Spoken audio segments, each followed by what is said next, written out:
নমস্কার, আমার আসাম ব্লগে আপনাদের সবাইকে অনেক অনেক স্বাগত।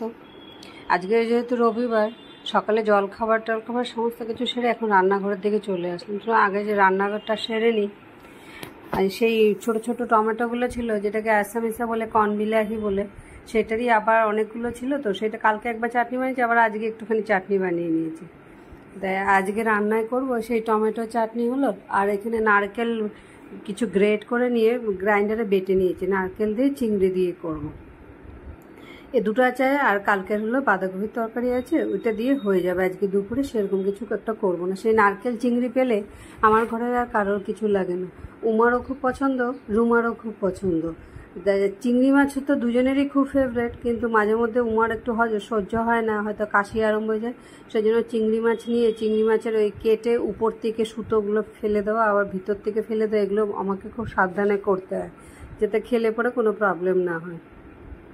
ওর বরাবরই এমনি একটা কাশির ধাত আছে, একবার যদি কাশি আরম্ভ হয়ে যায় তাহলে কাশি শেষ, প্রচণ্ড কষ্ট পায়, আর কাশি ঝট করে সারেও না। এই ছোটোর থেকেই এই একটা আর কি। আগে তো ছোটো থাকতে তো প্রত্যেক মাসে মাসে আমার ওর কাশির জন্য এই মাসে যে ওষুধ খাওয়াতাম, পরের মাসে গিয়ে সেই ওষুধে আর কাজ দিত না। আবার ডাক্তার দেখি নতুন করে আসে। এই করে করে আমার মোটামুটি 5-6 বছর ওর এই কাশির প্রবলেম নিয়ে আমাকে ভুগতে হয়েছে।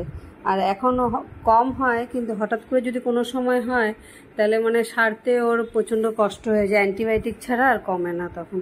সেই জন্য একটু সাবধানে ওকে, যেগুলো অ্যালার্জির জিনিস আছে সেগুলোর থেকে ওকে একটু সাবধানে দিতে হয়। তাই হয়ে গেছে। এখানে চাটনিটা নামিয়ে ফেলেছি, আর এখানে নারকেলগুলো একটু কষিয়ে নিয়ে কয়েকটা আলু টুকরো একটু ভেজে নিয়েছি, ওগুলোকে দিয়ে মশলার সাথে কষিয়ে নিলাম। নিয়ে এবার চিংড়ি মাছটা দিয়ে, আজকে তো রবিবার, ঘরের সমস্ত আমার কাজকর্ম ও ঘরের মধ্যে। আজকে অনেক দিন পরে রবিবার দিন ঘরের থেকে না বেরিয়ে ঘরে রয়েছে। একটুখানি চিনি দিয়ে নিলাম নামানোর আগ দিয়ে, তাই হয়ে দেখলাম একটু আলুগুলো সিদ্ধ হয়েছে। তাই ঘরে যখন আছে, তাই অনেকদিন পরেই ও দুপুরবেলা ভাত খাবে না। এই তো ও দুপুরবেলা তো ভাত তো খাওয়াই হয় না, আর ছুটি থাকলে ও বাইরে বেরিয়ে যায়, আর দুপুরবেলা খাওয়া হয় না দেখে রাত্রেবেলা বেশিরভাগ রুটিই খায়। তাই রবিবার দিনে সবথেকে বড় কাজ নিয়ে বসছি আজকে। আমার মিক্সেপগুলোর ভিতরে একদম পুরো জাবড়া হয়ে গেছে কোনো জিনিসের সেটিং। পুরো মিক্সেপের ভিতরে প্যাকেটে প্যাকেটে জিনিস এনে এনে রেখে দিই। তাই আজকে মিক্সেপগুলো সব খালি করে পরিষ্কার করে সব, যেটার যে কন্টেনার, ওগুলো ড্রামগুলো ওর মধ্যেই রেখে দিলাম। বেশি কৌটোকাটি করি না, সব ডালগুলো নিয়ে একটা ড্রামের মধ্যে রাখি। ড্রামটা খুলে সব ডাল ওখানে পাওয়া যাবে। হয়তো বিস্কুট, ভুজিয়া, চানাচুর এগুলো যদি থাকে, ওগুলো একটা ড্রাম আছে, সব ওই একটা ড্রাম খুললে ওর মধ্যে সব থাকবে। সেই জন্য কৌটা আমার ঝামেলাটা কম হয়। বড় বড় ড্রামগুলোর মধ্যে একসাথেই রেখে দিই।